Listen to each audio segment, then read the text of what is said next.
그러므로 너희는 이렇게 기도하라. 하늘에 계신 우리 아버지여, 이름이 거룩히 여김을 받으시오며 나라가 임하시오며 뜻이 하늘에서 이루어진 것 같이 땅에서도 이루어지이다. 오늘 우리에게 일용할 양식을 주시옵고 우리가 우리에게 죄 지은 자를 사하여 준 것 같이 우리 죄를 사하여 주시옵고 우리를 시험에 들게 하지 마시옵고 다만 악에서 구하시옵소서. 나라와 권세와 영광이 아버지께 영원히 있사옵나이다. 아멘. 아멘. 어제 우리 교단의 어느 목사님께서 요즘 한간에 회자되고 있는 코로나 시대에 관한 유머라면서 제게 다음과 같은 글을 하나 보내주셨어요. 유머긴 유머인데 참 웃을 수가 없는 그런 유머였습니다. 한번 좀 잘 들어보셔요. 하늘에 계신 우리 아버지, 우리가 얼마나 거짓에 막말을 했으면 입을 마스크로 틀어막고 살라 하시겠습니까? 우리가 얼마나 서로 다투고 시기하고 미워했으면 거리를 두고 살라 하실까요? 우리가 얼마나 손으로 나쁜 짓을 많이 했으면 어딜 가나 손 씻고 소독하라 하실까요? 우리가 일상에서 얼마나 열 올리고 살았기에 가는 곳마다 열을 체크하고 살라고 하실까요? 우리가 얼마나 사색 당파를 많이 만들었기에 4인 이상 모이지 말라고 하실까요? 우리가 얼마나 비밀스럽게 다녔으면 가는 곳마다 연락처를 적어야 할까요? 이제 노여움을 거두시고 자비와 사랑이 넘치는 행복한 세상으로 인도하여 주십시오. 이대로 살다가는 핑 돌겠습니다. 하나님 아버지, 제발 자비를 베풀어 주소서. 아멘. 현 코로나 상황을 패러디한 것이지만 그저 단순한 유머로만 넘겨버리기에는 평소 부적절했던 우리의 행태를 너무나 정확하게 지적하고 있는 것 같습니다. 그래서 이 글처럼 우리가 현재의 방역 조치들에 대해서 불평 불만하기에 앞서 우리 자신의 평소 삶의 모습을 진지하게 돌아보고 반성하는 자세가 필요하다는 생각을 해보게 됩니다. 오늘은 주기도문 강의 두 번째 시간인데요. 지난 주일에는 주기도문에 관한 서론적인 내용을 말씀드렸고요. 오늘부터는 주기도문 내용을 주제별로 하나씩 상고하려고 합니다. 먼저 질문 하나 드릴 텐데요. 여러분은 기도의 생명력이 어디에 있다고 생각하시나요? 쉽게 말해서 하나님께서 잘 들으시는 기도, 기쁘게 들으시는 기도란 어떤 기도일까요? 어떤 면에서, 어떤 요소에 바로 그런 점이 있을까요? 기도하는 사람의 정성, 열심, 아니면 기도의 내용? 물론 그런 것들도 다 중요한 요소들이죠. 그러나 기도의 생명력은 거기에 있지 않습니다. 기도의 생명력은 바로 우리가 기도하는 대상에 대한 명확한 인식에 있습니다. 다시 말해서 내가 지금 누구에게 기도하고 있는가, 이것을 분명히 알고 기도하는 것이 가장 중요하다는 것이죠. 여러분, 우리 기도의 대상이 누구십니까? 바로 하나님이시죠. 우리가 기도할 때 그 하나님에 대한 어떤 인식을 가지고 기도하느냐, 이것이 가장 중요한 것입니다. 일례로 쉬운 예를 하나 들어보면요, 하나님께서 감기 정도의 병은 틀림없이 고칠 수 있어. 그럴 때는 아마 기도할 때 굉장한 자신감을 갖고 기도할 겁니다. 그런데 하나님이 암 환자, 그것도 말기암 환자, 이건 하나님도 쉽지 않지 않으실까? 이런 인식을 갖고 있다면 기도를 하기는 해도 다분히 형식적으로만 그렇게 기도하게 되지 않겠어요? 성경에 나오는 위대한 기도라는 책이 있는데요. 그 책에서는 성경에 나오는 위대한 기도들의 특징에 대해서 이렇게 한마디로 말합니다. 성경에 나오는 위대한 기도들의 특징은 그 기도들이 위대한 하나님에 대한 위대한 인식을 보여준다는 점이다. 무슨 말이냐 하면 성경에 하나님에 대해서 써 있는 대로 우리 하나님이 그런 하나님이심을 내가 믿고 기도할 때 그 기도가 위대한 기도라는 것이에요. 성경에서 하나님은 전능하신 분이시다, 전지하신 분이시다, 하나님에 대해서 말씀하고 있는데 그 말씀하신 대로 믿지 않고 하나님은 이건 어렵지, 우리가 그렇게 생각하고 기도한다면 그것은 결코 온전한 기도가 되지 못한다는 겁니다. 우리가 아무리 밤을 새워가며 정성껏 기도를 다한다 해도 우리의 기도 내용을 또 복사해서 다른 모든 사람들에게 나눠주고 싶을 만큼 기도의 내용이 멋진 것이라 할지라도 우리의 기도를 들으시는 대상인 하나님에 대한 우리의 인식이 제대로 되어 있지 않으면 우리의 기도는 생명력을 잃은 기도가 되고 마는 것이죠. 예수님께서는 제자들에게 너희는 이렇게 기도하라 가르쳐 주시면서 가장 먼저 이 사실을 지적해 주고 계십니다. 그래서 기도의 시작을 하늘에 계신 우리 아버지요 라고 시작하라고 하시죠. 이것은 꼭 너희가 기도할 때 하늘에 계신 우리 아버지요 라는 말로 시작해야 된다는 의미는 아닙니다. 오히려 이 말은 너희가 기도할 때 가장 먼저 생각할 것은 기도의 내용이 아니라 바로 너희의 기도를 들으시는 하나님 아버지시다라는 의미가 담겨 있는 것입니다. 여러분 기도할 때 무엇을 먼저 생각하세요? 혹시 여러분이 간구할 기도의 내용을 먼저 생각하고 있지 않습니까? 여러분이 대표 기도할 때 가장 여러분이 신경을 곤두세우고 의식하는 대상이 누굽니까? 여러분의 기도를 들으시는 하나님이신가요? 아니면 회중입니까? 그런 생각 때문에 정작 여러분이 기도하는 대상이신 하나님에 대해서는 거의 별 생각 없이 그저 기도를 시작하는 머릿말로서만 그분의 이름을 부르면서 허공에 여러분의 기도를 쏟아놓고 있는 것은 아닙니까? 저는 오래전 이 문제에 대해서 아주 잊을 수 없는 경험을 한 적이 있어요. 미국에서 교회를 섬길 때 어느 주일 오후 성경 공부 시간이었는데요. 성경 공부를 인도하기 전에 먼저 대표 기도를 하지 않습니까? 제가 기도를 하는데 기도를 시작하고 나서 얼마 지나지 않아 끽 하는 문 열리는 소리가 들리는 거예요. 그러면서 또각 누군가가 하이힐을 신고 들어오는 소리가 들려요. 그 소리를 듣는 순간 제 머릿속에서는 누굴까? 김 집사님일까? 아까 박 권사님이 안 보이던데 그분이 오시는 건가? 이 생각이 계속 맴도는 거예요. 근데 놀랍게도요, 그 생각을 하고 있는 그 순간에도 제 입에서는 기도가 유창하게 나가고 있었어요. 분명히 그 순간 제 머릿속에는 하나님 생각은 1도 없었어요. 지금 들어온 분이 누구지? 그 생각밖에는 없었어요. 그럼에도 입에서는 하나님께 좔좔좔 그 기도가 나가고 있었어요. 아마 그 자리에 있던 다른 사람들은 전혀 눈치채지 못했을 겁니다. 근데 저는 그때 그러한 저희 기도에 얼마나 섬뜩했는지 몰라요. 입에서 나가는 것은 분명히 기도인데 하나님 생각은 1도 안 하면서도 얼마든지 기도할 수 있구나. 그 생각 때문에 섬뜩했어요. 그 사건은 제게 기도가 다 기도가 아니로구나. 말의 내용은 기도일지 모르지만 전혀 기도가 아닌 허공에 외치는 공허한 외침일 수 있구나 하는 사실을 뼈저리게 깨닫게 해주었죠. 그 저는 기도할 때 유창하게 기도하려 하기보다 기도의 대상이신 하나님을 의식하면서 기도하려고 굉장히 애쓰게 됐습니다. 예수님께서는 주기도문을 말씀하시기 직전에 마태복음 6장 5절에서 외식하는 자의 기도에 대해서 말씀해 주셨어요. 어떤 자가 외식하는 자였습니까? 회당과 큰 거리 어귀에 서서 모든 사람에게 보이도록 기도하는 모습. 그 사람에게는 오직 자기 주변에서 자기를 보고 있는 사람들에 대한 의식만 있을 뿐 그가 기도하는 대상이신 하나님에 대한 의식은 전혀 없었습니다. 그의 기도 내용이 듣는 사람들을 감동시킬 명문장이었을지 몰라요. 길거리에서 뜨거운 때학볕에도 불구하고 땀을 뻘뻘 흘려가면서 하늘을 향해 두 손을 높이 들고 목청껏 기도하는 그의 열심은 듣는 사람들에게, 보는 사람들에게 커다란 감동을 불러일으켰을지도 모릅니다. 그러나 그의 기도에는 실제로 하나님이 빠져 있었어요. 그의 기도는 하나님의 귀에까지 도달하지 못했을 겁니다. 그의 기도는 하늘나라에서 쓰레기 취급을 받았을 것입니다. 어떻습니까? 혹시 우리의 기도가 그런 기도는 아닌지요? 여러분은 누구에게 들으라고 기도하십니까? 여러분의 기도를 들으시는 하나님 아버지께 기도하고 계십니까?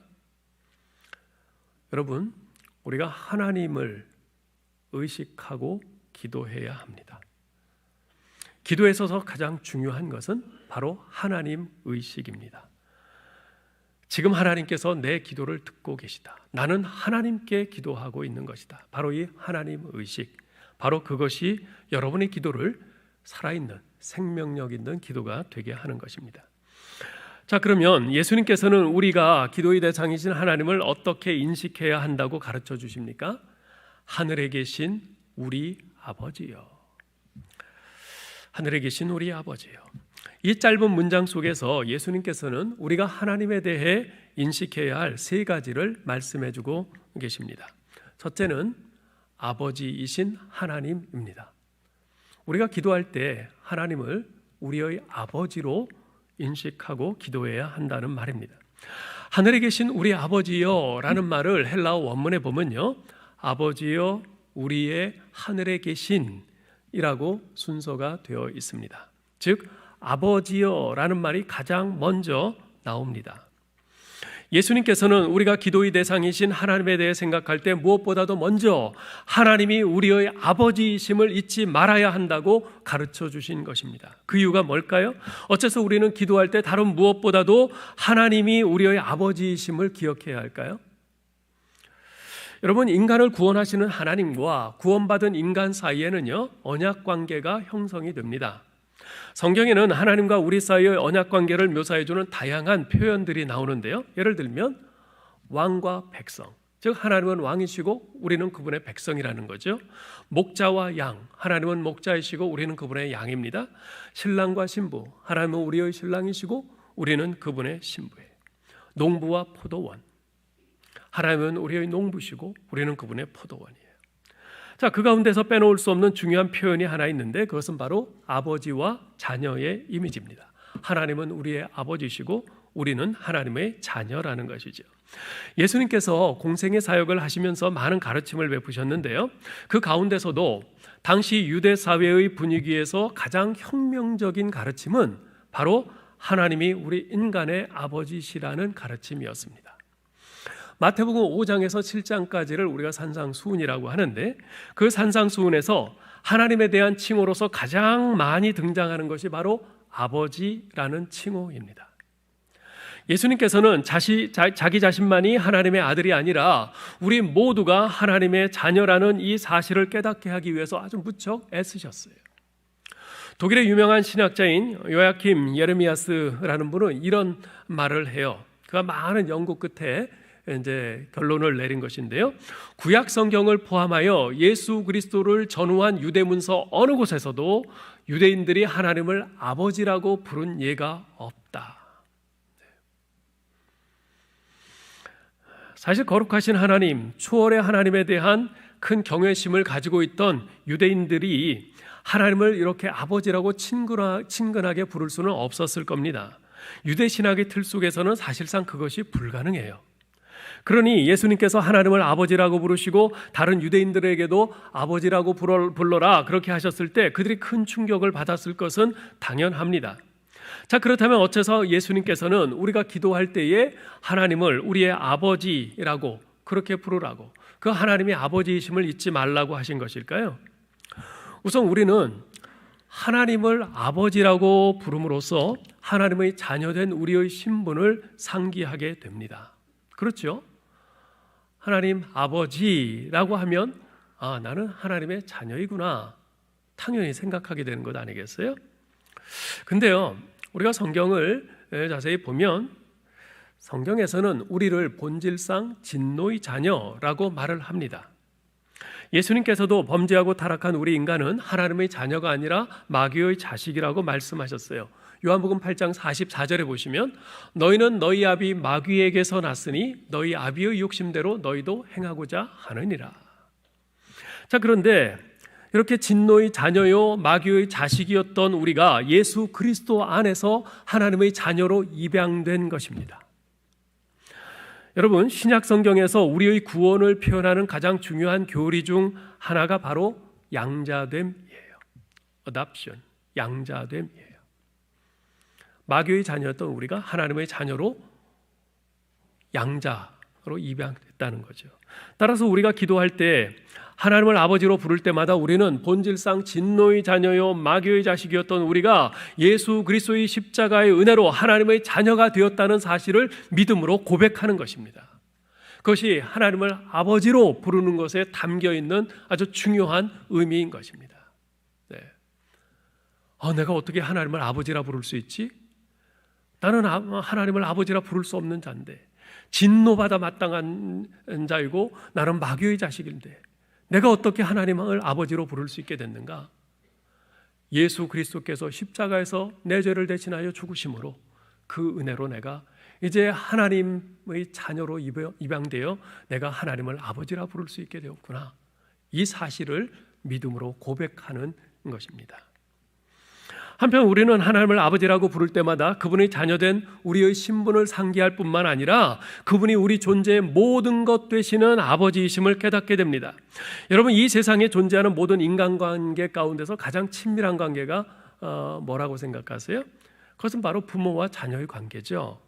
이 관계는 생명의 관계입니다. 부모님 때문에 자녀가 존재하는 것입니다.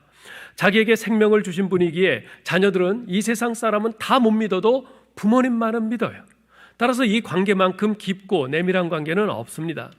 예수님께서는 우리가 기도하는 대상이신 하나님, 우리의 기도를 들으시는 하나님이 어떤 분이신지를 우리가 분명히 인식하기를 원하셨어요. 그분은 우리의 아버지이십니다. 우리 육신의 생명이 그분으로부터 났고 우리의 영적 생명도 그분으로 말미암아 새롭게 창조되었습니다. 그분은 나라는 존재를 가능케 하신 우리의 육신의 아버지이실 뿐만 아니라 우리의 영적인 아버지이시기도 합니다. 내가 오늘 이렇게 이 세상을 호흡할 수 있는 것도, 일과 공부를 할 수 있는 것도, 운동을 할 수 있는 것도, 맛있는 음식을 즐길 수 있는 것도, 취미생활을 할 수 있는 것도, 그리고 가족들과 즐겁게 지낼 수 있는 것도 오직 아버지 되신 하나님께서 내게 생명을 주셨기 때문에 가능한 것이지요. 세상에 생명을 준 관계만큼 친밀한 관계는 없지 않습니까? 또한 아버지 되신 하나님께서는요, 자녀된 우리에게 필요한 것이 무엇인지를 정확히 알고 계십니다. 그리고 그분은 우리를 위해서라면 무엇이든지 다 해주실 각오가 되어 있었어요. 그래서 사도 바울은 로마서 8장 32절에서 이렇게 말씀하지 않습니까? 자기 아들을 아끼지 아니하시고 우리 모든 사람을 위하여 내주시니가 어찌 그 아들과 함께 모든 것을 우리에게 주시지 아니하겠느냐. 아이를 키우는 모든 부모님들의 공통점 가운데 하나는요, 부모님들은 언제든 자기 아이가 하는 소리를 들을 준비가 되어 있다는 것입니다. 그래서요, 사람들이 많이 모인 곳에서도, 특별히 아이들도 많이 모인 아주 시끌벅적한 곳에서도 부모는 자기 아이가 우는 소리를 정확히 알아들어요. 자기 아이가 부모를 엄마 아빠 부르는 소리를 정확히 알아들어요. 아무리 시끄러워도 알아듣습니다. 왜냐하면 부모의 관심은 늘 자기 아이에게 가 있기 때문에 그렇습니다. 또한 부모는 자기 자녀가 원하는 것을 잘 압니다. 그리고 부모는 자기 자녀를 위해서라면 무엇이든지 다 해줄 각오가 되어 있어요. 자신은 굶더라도 자기 자녀만은 어떻게 해서든지 먹이려고 하죠. 심지어 생명까지도 기꺼이 내어줍니다. 자기 자녀가 받을 자격이 있든지 없든지 그건 중요하지 않아요. 그저 주고 싶어 하는 게 그것이 부모의 마음입니다. 여러분, 예수님께서 마태복음 7장 11절에서 이렇게 말씀하신 거 기억하시지요? 너희가 악한 자라도 좋은 것으로 자식에게 줄 줄 알거든 하물며 하늘에 계신 너희 아버지께서 구하는 자에게 좋은 것으로 주시지 않겠느냐. 바로 이것입니다. 부모와 자녀의 관계는요, 근본적으로 사랑과 신뢰의 관계예요. 부모는 자녀에 대해서 무조건적이며 무한정한 사랑을 쏟아붓습니다. 자녀들은 그러한 부모를 믿고 신뢰하죠. 우리 아이가 1살 좀 넘어서 막 걷기 시작했을 때요, 이제 제가 그때 유학생활 중이었는데, 그래서 저는 이제 이렇게 책상 앞에 앉아서 이제 뭐 공부할 때가 많았어요. 이제 그때 아이가 자꾸만 저에게로 오는 거예요. 뒤뚱뒤뚱 걷다가 또 넘어지면 또 기다가, 그러면서 자꾸 저에게 와요. 그래서 제가 이제 종종 아이를 이렇게 들어서 제가 공부하는 책상 한쪽에 이렇게 올려놓곤 했어요. 그러면 아이가 일어서서 막 팔을 벌리고 뒤뚱뒤뚱 거리면서 아빠 그러면서 저한테 달려와요. 잘못 발을 디디면 책상에 떨어지는 거거든요. 그런데 애는 그런 거 전혀 두려움이 없어요. 그냥 환하게 웃으면서 팔 벌리고 막 달려오는 거예요. 자기가 떨어지게 되면 아빠가 자기를 받아줄 것이라는 그 확신이 있는 것 같았어요. 제가 받아줬겠어요? 안 받아줬겠어요? 당연히 받아줬죠. 예. 마찬가지입니다. 우리가 기도할 때 하나님을 우리의 아버지로 인식하고 나아간다고 하는 것은 바로 그분, 우리의 아버지 되신 하나님과 그분의 약속을 온전히 신뢰하면서 나아가는 것입니다. 여러분, 누가복음 15장에 보면요, 돌아온 탕자의 비유가 나옵니다.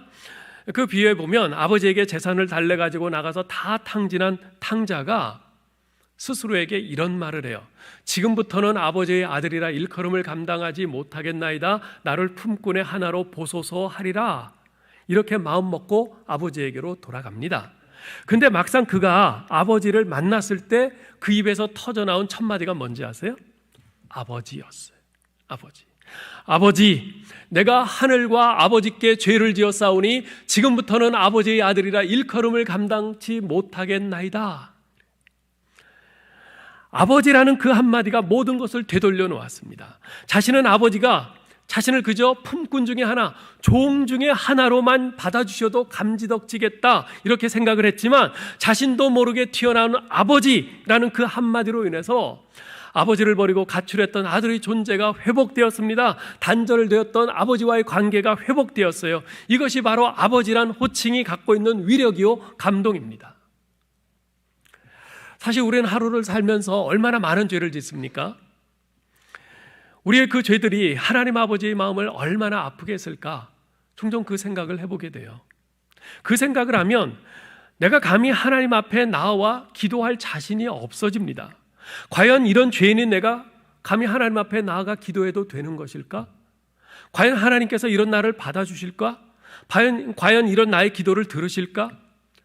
내가 하나님이라도 나 같은 죄인을 받아주시지 않을 것 같아요. 내 기도를 들어주지 않으실 것 같아요. 그런데 하나님이 나의 아버지이심을 기억하며 그 한 가지 사실을 의지하고 나아갈 때 바로 그 순간 내가 무슨 죄를 지었든 내 모습 이대로 나를 받아주시며 따뜻하게 나를 감싸주시는 아버지 하나님을 발견하게 됩니다. 그리고 그 자신감으로 기도하게 되는 것이죠. 그러므로 사랑하는 성도 여러분, 기도할 때 하나님 아버지께서, 아버지 되신 하나님께서 지금 내 앞에 두 팔 벌리며 나를 맞아주실 준비를 하고 계시다는 사실을 믿으셔야 합니다. 하나님 아버지께서 지금 내 기도를 귀 기울여 듣고 계시다는 사실을 믿으셔야 합니다. 하나님 아버지께서 내 기도 듣기를 기뻐하신다는 사실을 믿으셔야 합니다. 하나님께서 내 기도를 들으시고 가장 좋은 것으로 응답해 주시는 아버지시라는 이 사실을 분명히 믿으셔야 합니다. 우리가 잘 모르고 기도하는 것들에 대해서도 하나님 아버지께서 최선의 길로 인도해 주시리라는 것을 믿으셔야 합니다. 그래서 히브리서 기자는 11장 6절에서 이렇게 말씀하죠. 믿음이 없이는 기쁘시게 못하나니 하나님께 나아가는 자는 반드시 그가 계신 것과 또한 그가 자기를 찾는 자들에게 주시는 상 주시는 이심을 믿어야 할지니라. 여러분, 믿으셔야 합니다. 무엇을요? 하나님이 나의 아버지이심을 믿으셔야 돼요. 하나님이 내 기도를 기쁘게 들으시는 아버지이심을 믿으셔야 합니다.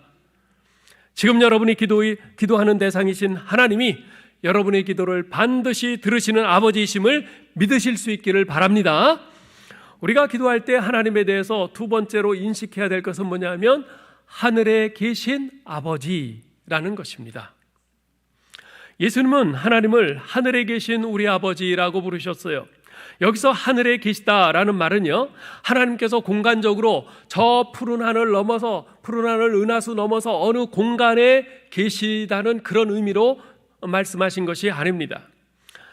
좀 전에 말씀한 아버지라는 말이 하나님과의 친밀성을 나타내 보여주는 말이라면 하늘에 계신이라는 말은 하나님의 초월성, 하나님의 절대성을 표현해 주는 말입니다.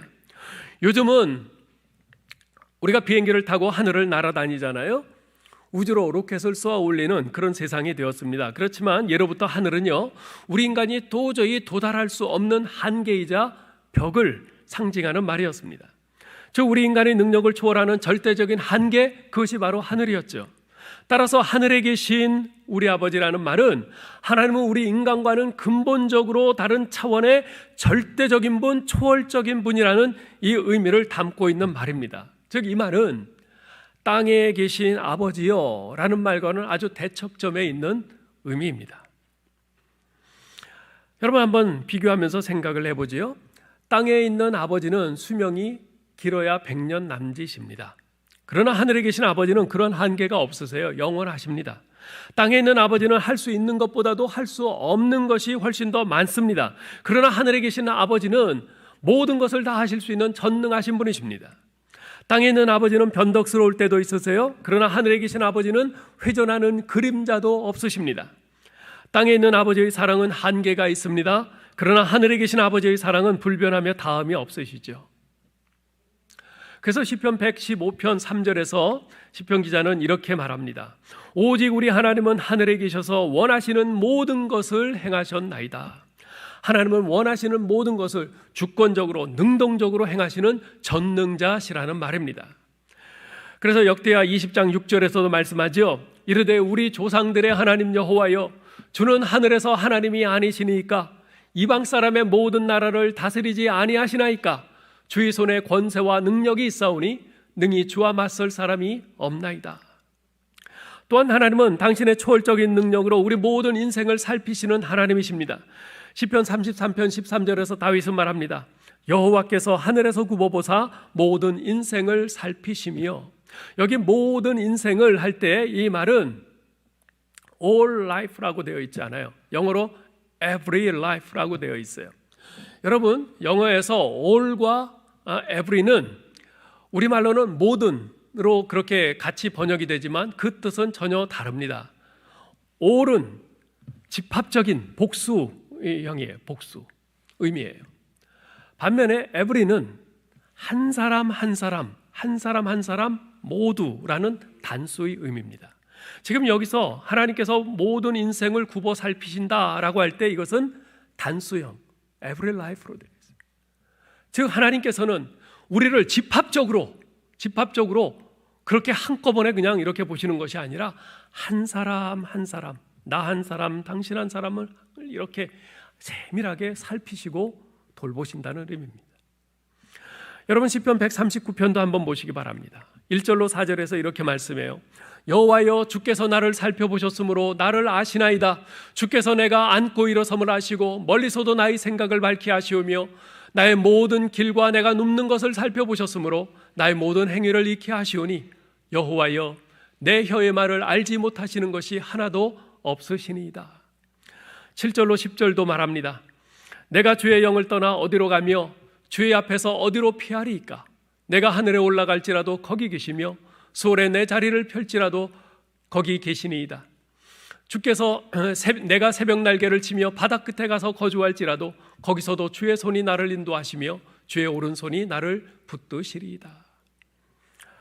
이런 모든 표현들은요, 우리 하나님이 어떠한 하나님이신가, 그것을 우리에게 잘 말해주고 있습니다. 나의 모든 것을 아세요. 나의 외부의 외적인 모든 말과 행실뿐만 아니라 내 내면의 모든 인생의 상처와 그 내 속에 감춰진 것까지도 통찰하시는 하나님이시라는 거예요. 역사의 모든 감춰진 것들까지도 다 아시고 감독하시고 섭리하시는 초월자이시며 절대적인 하나님이시라는 것을 말해주고 있습니다. 여러분, 지금 내가 기도하고 있는 하나님, 지금 내 기도를 듣고 계시는 아버지 하나님이 바로 이런 분이십니다. 그 하나님께는 불가능한 것이 없습니다. 나의 문제가 무엇이든지 다 해결해 주실 수 있는 전능하신 분이십니다. 나의 모든 문제들을 기꺼이 해결해 주기를 원하시는 자상하신 아버지이십니다. 여러분은 바로 이분, 하늘에 계신 하나님께 기도하고 있습니까? 이분께 기도하고 있는 것이 맞습니까? 그렇다면 우리가 낭망할 필요 없습니다. 아무리 우리 앞에 막아서고 있는 문제가 클지라도 우리는 절망할 필요가 없습니다. 왜냐하면 내 기도를 들으시는 우리 하나님은 내 앞을 막아서는 그 모든 문제보다도 훨씬 더 크신 전능하신 하나님이요, 절대적인 하나님이시요, 초월적인 하나님이시기 때문에 그렇습니다. 믿습니까? 네. 세 번째로 우리가 하나님에 대해서 하나 더 생각할 것이 있습니다. 그것은 우리의 하나님이시라는 사실입니다. 예수님께서는 하늘에 계신 우리 아버지께 기도하라고 말씀하십니다. 그러면 대번에 의문이 하나 떠오릅니다. 그렇다면 하늘에 계신 나의 아버지라고 기도하면 안 되는 것인가? 그건 틀린 건가? 그렇지는 않습니다. 예수님께서도 내 아버지여 만일 할만하시거든 이 잔을 내게서 지나가게 하옵소서라고 기도하셨어요. 나의 아버지라고 기도하셨어요. 사도 바울도 역시 내가 너희를 생각할 때마다 나의 하나님께 감사하며 기도한다고 그렇게 여러 곳에서 말씀하고 있습니다. 그러니 나의 아버지여 라고 기도한다고 해서 결코 잘못된 것은 아닙니다. 자, 그렇다면 예수님께서는 어째서 하늘에 계신 우리 아버지여 라고 기도하라고 하신 것일까요? 이것은 하나님 아버지가 나의 아버지실 뿐만 아니라 다른 사람의 아버지도 되신다는 것을 잊지 말라는 의미인 것입니다. 이것은 우리 그리스도인들이 하늘 아버지의 가족 공동체에 속한 형제요 자매임을 인정하고 확인하는 고백인 것이지요. 기도할 때 저만 하나님을 나의 아버지라고 부르는 것 아닙니다. 예수 그리스도 안에 있는 여러분 모두가 하나님을 아버지라고 부릅니다. 그렇기 때문에 우리는 인간적인 모든 타이틀과 사회적인 지위, 신분을 떠나서 그리스도 예수 안에서 하나님을 아버지라고 부르는 한 형제인 것이지요. 사도 바울은 에베소서 2장에서 이 사실을 분명하게 선포하고 있습니다. 13절 보면 이제는 전에 멀리 있던 너희가 그리스도 예수 안에서 그리스도의 피로 가까워졌느니라. 지금 이 말을 하고 있는 사도 바울은 유대인입니다. 지금 여기서 사도 바울의 이 편지를 읽고 있는 너희는 이방인들입니다. 이방인과 유대인 사이의 거리라고 하는 것은 극과 극입니다. 동이 서에서 먼 것처럼 그렇게 전혀 합할 수 없는 그런 관계입니다. 그런데 그런 너희가 그리스도 예수 안에서 예수 그리스도의 피로 가까워졌다. 서로 하나가 됐다. 이 말입니다. 18절 보세요. 이는 그로 말미암아 우리들이 한 성령 안에서 아버지께 나아감을 얻게 하려 함이라. 우리들이 예수 그리스도로 말미암아 이제 하나님을 아버지라고 부르면서 그 한 아버지께 나아가게 되었다는 것입니다. 19절 그러므로 이제부터 너희는 외인도 아니요 나그네도 아니요 오직 성도들과 동일한 시민이요 하나님의 권속이라. 이제부터 너희는 더 이상 외인이 아니다. 서로 남남이 아니다. 하나님의 권속이다. 하나님의 권속이라는 말은 하나님의 가족이라는 뜻입니다. 그리고 동일한 시민이라고 그래요. 하나님 나라의 동일한 백성이라는 말이죠.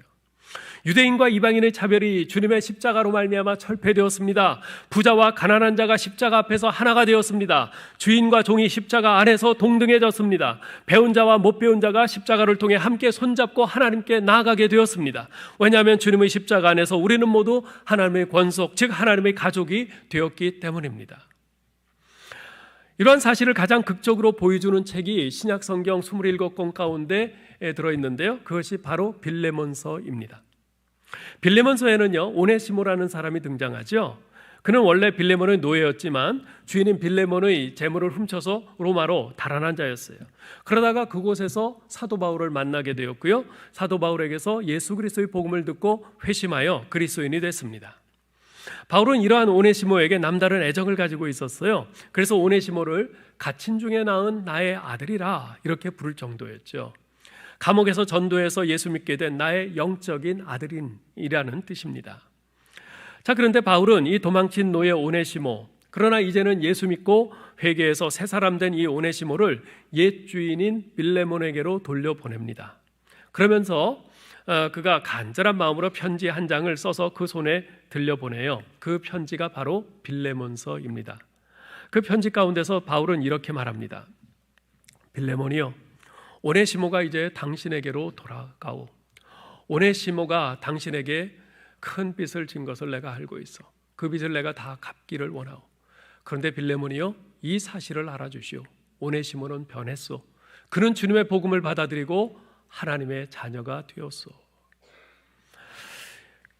여러분, 우리는 오늘날 예수 믿는 사람들을 형제요 자매로 부르는 것이 너무나도 당연해서 이러한 바울의 말을 들으면서 뭐 별 감흥을 못 느낄지도 모르겠지만 2000년 그 당시 상황에서는요, 이런 바울의 권고는 그야말로 아주 센세이셔널한 것이었어요. 어마어마한 충격이었어요. 그 당시 도망친 노예는 당연히 그 자리에서 잡히면 죽입니다. 그런데 그를 받아주라고 그래요. 그것도 더 이상 노예가 아닌 형제요 자매로 받으라고 그래요. 이것은 당시 그 지중해 전역을 지배하고 있던 그 로마 제국의 그 사회 체제를 뒤엎는 발상이요 시도로 오해받을 수 있어요. 반역자로 몰릴 수 있는 아주 큰 위험한 발상입니다. 그런데 사도 바울은 그것을 당연하게 이야기를 합니다. 이제 예수 믿는 오네시모는 예수 믿는 당신의 형제요 자매가 아닙니까? 그런데 이것은 단지 바울의 말일 뿐만 아니라 우리 하나님의 비전이기도 했습니다. 갈라디아서 3장 28절에서 하나님께서는 이렇게 말씀하세요. 너희는 유대인이나 헬라인이나 종이나 자유인이나 남자나 여자나 다 그리스도 예수 안에서 하나이니라. 그 누구라도 그 어떤 사람일지라도 다 그리스도 예수 안에 있으면 하나님의 자녀가 될 뿐만 아니라 서로 하나가 되어서 God's New Society, 하나님의 새로운 사회를 이루어가게 하시려는 우리 하나님의 비전인 것입니다. 따라서 우리가 하늘에 계신 우리 아버지요 라고 기도할 때마다 우리는 이러한 하나님의 비전에 동의하는 것일 뿐만 아니라 하나님의 그러한 비전을 이루기 위해서 최선을 다하겠다는 우리의 의지와 각오를 표명하는 것입니다. 사랑하는 성도 여러분, 이제 여러분 옆에 계신 우리 다른 성도님들을 한번 보세요. 고개를 돌려서 한번 봐주세요. 고개가 뻣뻣해서 안 돌아가십니까? 한번 돌려보세요. 옆에 계신 분들을 보세요. 또 뒤에 계신 분들도 한번 보셔요. 그러면서 서로에게 이렇게 말해 주십시오. 주님의 십자가 안에서 우리는 하나입니다. 여러분 좀 더 분명한 확신을 갖고 한번 좀 말합시다. 주님의 십자가 안에서 우리는 하나입니다. 한마디 더요. 하나님은 당신과 나 우리의 아버지이십니다. 아멘. 네, 이 사실을 분명히 믿으실 수 있기를 바랍니다. 우리 주님께서는 너희는 이렇게 기도하라 기도를 가르쳐 주시면서 가장 먼저 하늘에 계신 우리 아버지여 라고 기도하라고 가르쳐 주셨습니다. 즉 우리의 아버지 되신 하나님을 기억하면서 하나님 앞에 나아가라는 것입니다. 하늘에 계신 정말 전능하신 그 초월자 하나님을 기억하면서 의지하면서 나아가라는 것입니다. 나만의 하나님이 아니라 우리의 아버지 하나님이심을 믿고 우리 믿음의 형제자매들을 마음에 품고 나아가라고 하시는 것입니다. 아무쪼록 주님의 이 말씀을 잘 기억하고 우리가 기도할 때마다 이와 같은 의미로 더욱 풍성한 기도가 되기를 주님의 이름으로 축원합니다. 하나님 아버지, 저희에게 기도를 가르쳐 주셔서 감사합니다. 저희가 믿음으로 바라보며 기도하는 하나님이 우리의 아버지이심을 깨닫게 해주시니 감사합니다. 저희의 기도를 들으시는 하나님이 전능하신 하늘에 계신 아버지이심을 알게 해주셔서 감사합니다. 기도할 때마다 하나님 아버지가 나만의 아버지가 아니라 우리의 아버지이심을 기억하며 하늘가족 공동체를 가슴에 품고 기도하는 우리 모두가 되게 하여 주옵소서. 예수님의 이름으로 기도하옵나이다. 아멘.